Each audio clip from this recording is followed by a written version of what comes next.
മുൻവർഷത്തെക്കാളും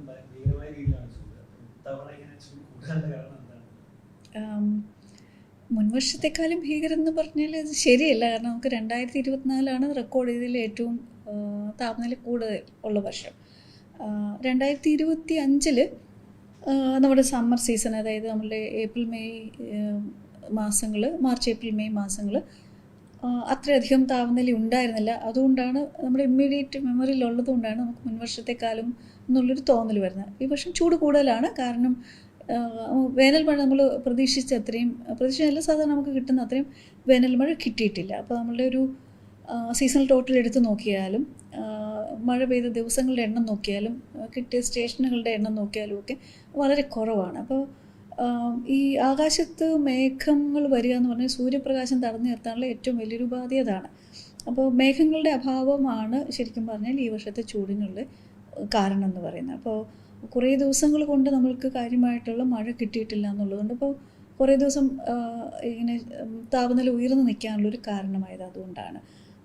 അപ്പം അല്ലെങ്കിൽ പിന്നെ ഈ ഒരു സമയം എന്ന് പറയുന്നത് പ്രത്യേകിച്ചും കേരളത്തിൻ്റെ കാര്യത്തിൽ നമ്മൾക്ക് സൂര്യനിൽ നിന്ന് കിട്ടുന്ന ഈ സൂര്യൻ്റെ ഒരു ചൂടെന്ന് നമ്മൾ പറയും, താപനിലയെന്ന് പറയില്ല, അത് ഇവിടുന്ന് നമുക്ക് സൂര്യനിൽ നിന്ന് കിട്ടുന്ന സൂര്യപ്രകാശത്തിന് ഏറ്റവും കാഠിന്യമേറിയ ഒരു സമയമാണ്.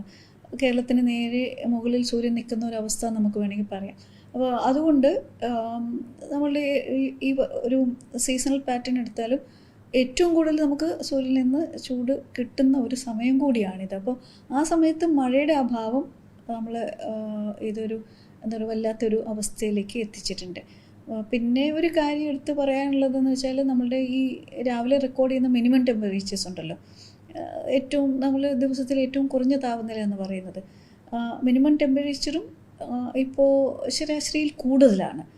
അപ്പം മിനിമം ടെമ്പറേച്ചറും മാക്സിമം ടെമ്പറേച്ചറും ശരാശരിയിൽ കൂടുതലായതുകൊണ്ട് നമ്മളൊരു ദിവസം മുഴുവനും ഒരു കൂടിയ താപനിലയുള്ള ഒരു അവസ്ഥയിൽ കൂടിയാണ് കടന്നു പോകുന്നത്. അതുകൊണ്ടാണ് നമുക്ക് ഒരു സമയത്ത് പോലും നമുക്കിതിൽ നിന്നൊരു റിലീഫോ അല്ലെങ്കിൽ റെസ്പൈറ്റ് ആശ്വാസം കിട്ടുന്നില്ല, പിന്നെ മഴയും കിട്ടുന്നില്ല. അപ്പോൾ അതുകൊണ്ട് തന്നെ എപ്പോഴും നമ്മളൊരു ചൂട് കൂടിയ ഒരു അവസ്ഥയിൽ കൂടി നിരന്തരം പോകുന്നതുകൊണ്ടാണ് നമുക്കിത് കൂടുതൽ കഴിഞ്ഞ വർഷത്തെക്കാളും താപനില കൂടുതലാണെന്നൊരു കാരണം തോന്നാൻ എല്ലാവർക്കും കാരണമുണ്ട്. അത് അടിസ്ഥാനമില്ലാതെ അല്ല, അങ്ങനൊരു കാരണമുണ്ട്. അബോവ് നോർമൽ ടെമ്പറേച്ചേഴ്സാണ് നമ്മൾ റിപ്പോർട്ട് ചെയ്യുന്നത് മിക്കവാറും എല്ലാ സ്റ്റേഷനിൽ നിന്നും. അത് ഹീറ്റ് വേവ് എന്ന് പറഞ്ഞാൽ നമ്മളൊരു എന്താ പറയുക, ഒരു ടെക്നിക്കൽ ആയിട്ട് പറയുമ്പോൾ ഒരു ക്രൈറ്റീരിയ ഉണ്ട്. അപ്പോൾ അങ്ങനെയുള്ളൊരു ക്രൈറ്റീരിയ കേരളത്തിൽ പൊതുവേ അങ്ങനെ അത് എന്താ പറയുക സാറ്റിസ്ഫൈ ആവാറില്ല. ആ കണ്ടീഷൻസ്, അതായത് ഒരു കോസ്റ്റൽ സ്റ്റേഷനാണെങ്കിൽ 37 ഡിഗ്രിയിൽ കൂടുതൽ താപനില ഉണ്ടാവണം.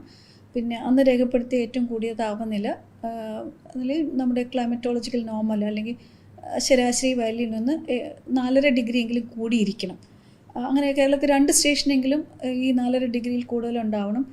തീരപ്രദേശത്താണെങ്കിൽ 37 ഡിഗ്രിയെങ്കിലും മിനിമം റിപ്പോർട്ട് ചെയ്തിട്ടുണ്ടാവും. ഉൾനാട്ടിലാണെങ്കിൽ പാലക്കാട് പോലുള്ള സ്ഥലത്താണെങ്കിൽ 40 ഡിഗ്രിയിൽ കവിഞ്ഞിട്ടുണ്ടാകും. അപ്പോൾ അങ്ങനെ 2 സ്റ്റേഷനെങ്കിലും മിനിമം റെക്കോർഡ് ചെയ്യുക എന്ന് പറയുന്നതിൽ നമുക്കത് വളരെ അപൂർവമായിട്ട് നാട്ടിൽ സംഭവിക്കുന്നൊരു കാര്യമാണ്. അപ്പോൾ അങ്ങനെ സംഭവിച്ച 2 വർഷങ്ങളാണ് 2024 2016.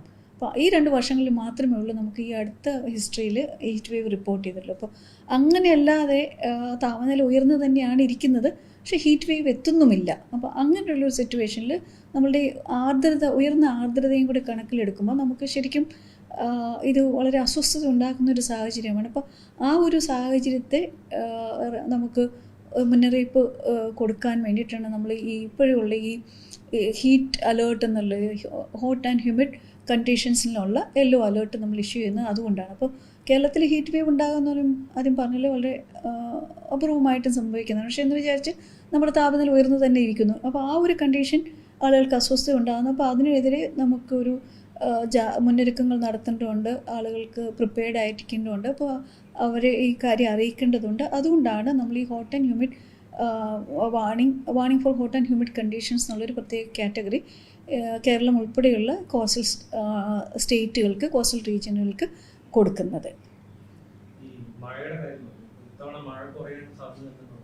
അതെ, മൺസൂൺ മഴ ഇപ്രാവശ്യം കുറവായിരിക്കും എന്നാണ് നമ്മുടെ ലോങ് റേഞ്ച് ഫോക്കാസ്റ്റ് പറയുന്നത്. അപ്പോൾ അതിന് ഏറ്റവും പ്രധാന കാരണമായിട്ട് പറയുന്നത് എൽ നിനോ ജൂൺ ജൂലൈ മാസങ്ങളിൽ എൽനിനോ തുടങ്ങും എന്നുള്ളതാണ്. അപ്പോൾ എൽനിനോ തുടങ്ങിയാൽ നമ്മുടെ മൺസൂണിനെ പൊതുവേ അത് ബാധിക്കാറുണ്ട്, അതായത് നെഗറ്റീവായിട്ട് ബാധിക്കാറുണ്ട്.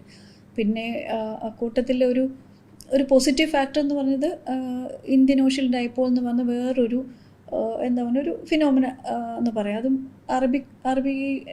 അറബിക്കടലിൻ്റെയും ബംഗാൾ ഉൾക്കടലിൻ്റെയും ഏകദേശം നമ്മൾ ബംഗാൾ ഉൾക്കടൽ എന്ന് തന്നെ പറയാം, ഈ രണ്ട് ഭാഗത്തെയും ടെമ്പറേച്ചറുകൾ തമ്മിലുള്ള ഒരു വ്യത്യാസമാണ്. അപ്പോൾ അത് നമുക്ക് കാലവർഷക്കാലത്ത് മഴ കൂടുതൽ കിട്ടുന്നതിനുള്ള ഒരു ഫേവറബിൾ കണ്ടീഷൻസിലേക്ക് ഈ മൺസൂൺ സമയത്തേക്ക് ഡെവലപ്പ് ആവും എന്നാണ് ഫോർകാസ്റ്റുകളൊക്കെ, മോഡൽ ഫോർകാസ്റ്റുകളൊക്കെ പറയുന്നത്.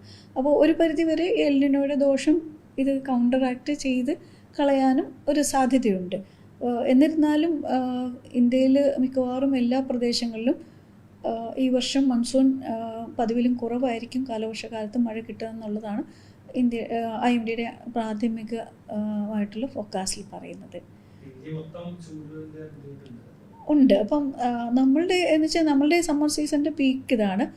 മറ്റ് സംസ്ഥാനങ്ങളിൽ ഇപ്പം മഹാരാഷ്ട്ര, മധ്യപ്രദേശ് അങ്ങനെയുള്ള സ്ഥലങ്ങളിലേക്കൊക്കെ ചൂട് കൂടി വരുന്നതേ ഉള്ളൂ. അപ്പോൾ അവരുടെ പീക്ക് സമ്മർ സീസൺ എന്ന് പറയുന്നത് മെയ് അല്ലെങ്കിൽ ജൂൺ മാസമാകും. കാരണം നമ്മുടെ സൂര്യൻ്റെ ഉത്തരായണം നോക്കിക്കഴിഞ്ഞാൽ സൂര്യൻ 23 ഡിഗ്രി നോർത്ത്, 23.5 ഡിഗ്രി നോർത്ത് ലാറ്റിറ്റ്യൂഡിനടുത്ത് വരുമ്പോഴാണ് ഏറ്റവും പാരമ്യത്തിലെത്തുന്നത് നമ്മൾ പറയുക. അപ്പോൾ അത് ഏതാണ്ട് ഏപ്രിൽ മെയ് മാസങ്ങളിലാണ് അവിടെ.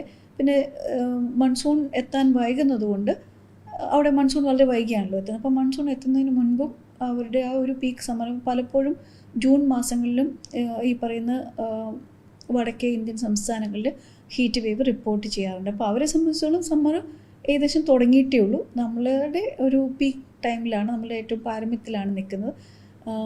നമ്മളൊരു ഹിസ്റ്റോറിക്കൽ വാല്യൂസ് എടുത്ത് കഴിഞ്ഞാലും കേരളത്തിൽ ഏപ്രിൽ അവസാനം മെയ് ആദ്യത്തെ ആഴ്ചയിലാണ് ഈ ഹീറ്റ് വേവ് റിപ്പോർട്ട് ചെയ്തിരിക്കുന്നതും ആണ്. പിന്നെ കേരളത്തിൽ ഏറ്റവും കൂടുതൽ താപനില ജനറലി റെക്കോർഡ് ചെയ്യുന്നതും നമ്മൾ ഈ ഏപ്രിൽ അവസാനവും മെയ് ആദ്യത്തെ ആഴ്ചയിലുമായിട്ടാണ് വരുന്നത്. അപ്പോൾ നമ്മൾ പക്ഷേ ഒരു ആശ്വാസം എന്താണെന്ന് വെച്ചാൽ ഏപ്രിലിൽ ഇപ്പം നമ്മൾ ഈ വരുന്ന ദിവസങ്ങളിൽ അപ്പോൾ നമ്മൾ 3 ദിവസത്തേക്കാണ്, ഇന്ന് നാളെ മറ്റന്നാളത്തേക്കാണ് നമ്മൾ ഈ ഹീറ്റ് അലേർട്ട് ഇഷ്യൂ ചെയ്തിരിക്കുന്നത്. അപ്പോൾ അത് കഴിഞ്ഞ് വരുന്ന ഒരു 3-4 ദിവസങ്ങളിൽ 20-ാം തീയതി മുതൽ നമുക്ക് ഇടിമിന്നലോട് കൂടിയ മഴയ്ക്കുള്ള സാധ്യതയുണ്ട്. അപ്പോൾ ഇപ്പം ഈ നിന്നുള്ള ഈ കനത്ത ചൂടിൽ നിന്നൊരു താൽക്കാലിക ആശ്വാസം നമുക്ക് ആ സമയത്ത് ഒരു പ്രതീക്ഷിക്കാം.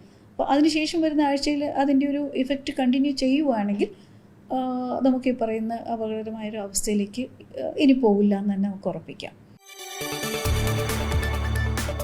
കൂടുതൽ വാർത്തകൾക്ക് News 18 Keralam YouTube channel subscribe ചെയ്യുക.